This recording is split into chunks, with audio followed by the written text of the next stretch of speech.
Et voilà, nous sommes de retour au studio ce matin pour faire place au mini débat avec Jacques Débé et puis Fanchabi. Bonjour. Bonjour à tous. Alors on parle de cette réforme. En tout cas, les dés sont pipés. Le gouvernement est lancé et dans cette logique de faire la toilette au niveau donc de ce secteur. On a pris des mesures fortes et selon les décisions, bien évidemment, 30 jours au maximum après un décès. Et également, on parle de cercueil. Il faut désormais tenir compte de l'environnement, l'entrée au cimetière, tout sera réorganisé dans le secteur Jacques Débé. Je crois que c'est une très bonne réforme, parce que ce que nous avons constaté en ce qui concerne la gestion de nos morts n'est pas reluisant, en tout cas jusqu'ici. Et je crois que 30 jours, c'est raisonnable. C'est raisonnable, ça va permettre à ce que nous puissions enterrer au plus vite nos morts et ne pas attendre des mois, des semaines après avant de pouvoir effectuer ces opérations d'inhumation et tout le reste. Ça va également éviter les dépenses inutiles parce que plus vous durez, plus on laisse le corps à la morgue, plus cela va augmenter les frais pour les familles. On sait ce que cela représente dans cette période de morosité économique. C'est également le côté sanitaire qu'il faut regarder. Un corps qui commence à beaucoup trop durer à la morgue, je crois que ce n'est pas trop bon aussi malgré tout ce qu'on peut utiliser comme produit pour la conservation. Donc il faut saluer cette réforme-là du gouvernement qui va permettre à ce qu'on puisse assainir un peu le secteur, même si on sait que de façon globale, il faudra quand même une thérapie de choc en ce qui concerne le secteur mortuaire dans notre pays. Il y a beaucoup de choses à revoir encore quand vous suivez certaines enquêtes, notamment grâce à notre ami, si on peut le dire ainsi, Meda Koulebi, qui est un acteur du secteur et qui fait beaucoup. On constate qu'il y a beaucoup de choses qui sont mal faites, notamment nos morgues qui sont surpeuplées, dont la capacité d'accueil est largement dépassée aujourd'hui par rapport à ce que nous observons sur le terrain. Je crois que c'est une décision à saluer et on espère qu'elle sera véritablement mise en application parce que c'est là l'autre souci. Une chose est de prendre ces décisions-là, mais l'autre est surtout de travailler à ce qu'on puisse les mettre en application de toutes les façons. Le gouvernement a été clair. Et si après 30 jours, vous ne procédez pas à l'inhumation de votre parent, le gouvernement va procéder à des enterrements collectifs, c'est-à-dire des corps qui seront entraînés. D'abord, il y a un appel en cours, puis Fanchabi, pour le retrait des corps. On parle de surpeuplement, donc des morgues. On a fait le point au niveau du Grand Nokoué. C'était pas reluisant. On s'amuse un peu plus après la mort des gens. Oui, pour paraphraser un confrère qui a dit hier que même les morts recevront des réformes un peu comme les vivants ici au Bénin. C'est justement... La réforme n'est pas une personne. N'est pas une personne. Et même vous l'avez subi de votre vivant, vous l'avez subi de votre... Après votre décès également. Oui, je crois que cette réforme-là, il faut la saluer. Vous avez parlé du surpeuplement des morgues tout à l'heure, et que ce soit ici aussi, pas seulement dans le Grand Nokoué, même dans le Borgou et dans les autres départements, dans les autres contrées du Bénin, la situation est bien là.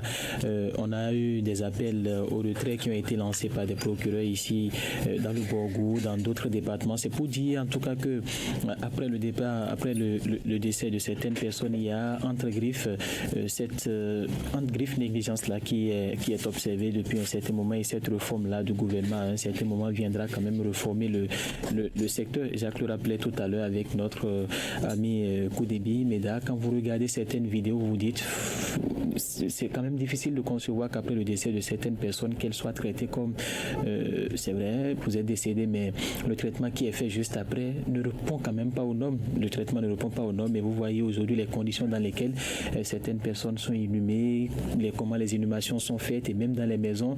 À Parakou, ici, je l'ai rappelé ici un jour, on avait décidé en tout cas que chaque inhumation, si ça doit se faire à domicile, ça doit passer par un certain nombre de procédures, mais aujourd'hui, est-ce que ces procédures-là sont respectées?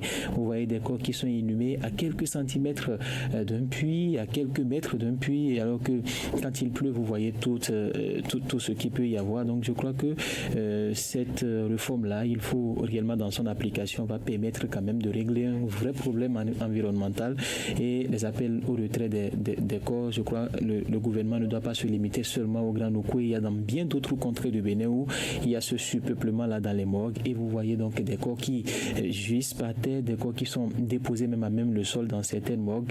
Et ces morgues là aujourd'hui, quels sont réellement les critères? Est-ce que ces morgues là respectent également tous les critères? C'est beaucoup de questions qu'il faut se poser. Donc je crois que il ne suffit seulement pas de prendre des mesures, mais le gouvernement doit pouvoir accompagner ces mesures-là, doivent pouvoir être rigoureux pour que ces mesures-là soient scrupuleusement respectées, pour que chacun quand même puisse être, je dirais, à l'aise quand vous savez que vous avez un corps à la morgue. Alors Jacques Degueux, le message est clair, et pourtant on se connaît très bien. Il faut une autorisation aujourd'hui pour inhumer à la maison, c'était d'ailleurs le cas, mais il y a toujours eu des contournements, les gens ont toujours eu des initiatives bizarres pour faire des enterrements de façon clandestine. Aujourd'hui, avec cette mesure, on constate que le véritable problème se retrouvera au niveau de l'application. Oui, il faut dire qu'il n'y a jamais véritablement eu de fermeture dans ce secteur. On est resté dans les discours, dans les tests. Je crois que c'est le moment de passer véritablement à l'action, de passer à la vitesse supérieure. Mais je constate également qu'il n'y a pas suffisamment d'informations. Il y a beaucoup qui ne savent pas que c'est dangereux d'enterrer les morts à la maison à quelques mètres seulement des puits, à quelques mètres seulement des cours d'eau. Ils ne savent pas que c'est très dangereux pour leur santé. À une certaine période, il faut également intensifier la communication à ce niveau, sensibiliser davantage les populations pour qu'elles comprennent le bien fondé de cette réforme-là du gouvernement. Et après, je crois qu'il faut appliquer véritablement les sanctions pour amener. Il y a la possibilité d'enterrer à domicile. Cela respecte certains critères. Cela respecte, il y a des étapes, il y a des procédures à respecter pour enterrer à domicile. Et c'est la mairie qui vous délivre, qui vous accompagne dans cette procédure. Pour encourager donc à enterrer au cimetière, ces mesures sont corsées. Voilà, parce que vous-même vous allez vous rendre compte que c'est pas facile. Il faut dépenser, il faut réunir certains matériels. C'est pas l'idéal. Il faut même si ça respecte les normes, ça ne concourt pas. Vous vous rendez compte qu'il vaut mieux aller au cimetière. Maintenant, au cimetière également, on constate que des inhumations se font parfois n'importe comment. Et des parents viennent, ils ne reconnaissent plus la tombe de leur défunt, se plaignent de ce que peut-être ça aurait été déplacé ou on aurait fait d'autres enterrements. Voilà, ces histoires se posent souvent au niveau des cimetières catholiques. Et puis là, aujourd'hui, on demande une autorisation en bonne et due forme avant l'inhumation aussi. Oui, c'est ce qui était même d'ailleurs. C'est ce qui était justement, et c'est ce que Jacques disait. Personne ne respectait. Voilà. Les gens, en tout cas, avaient des procédures, en tout cas des façons d'aller faire des inhumations sans même que l'administration communale ne soit informée. À un certain moment, il y a des enterrements qui sont faits dans des cimetières sans que personne ne soit informé. C'est peut-être le gardien ou le concierge qui est informé, certaines autres personnes, et puis c'est terminé. C'est pas un réseau aussi.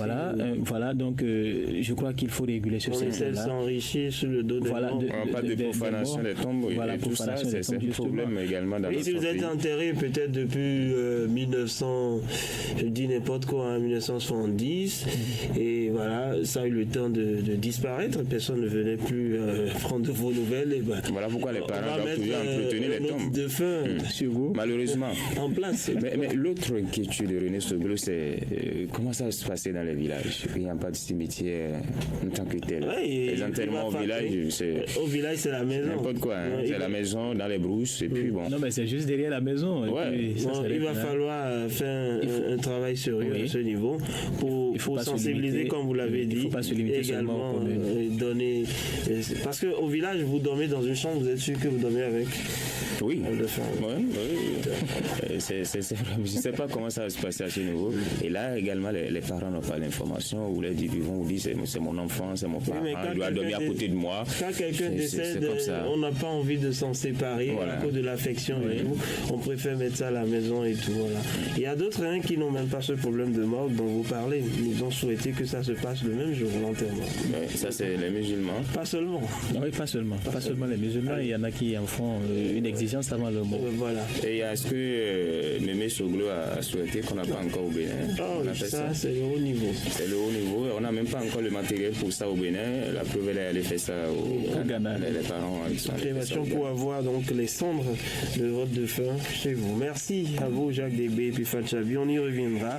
L'actualité, elle est chargée tout à l'heure. On recevra ensuite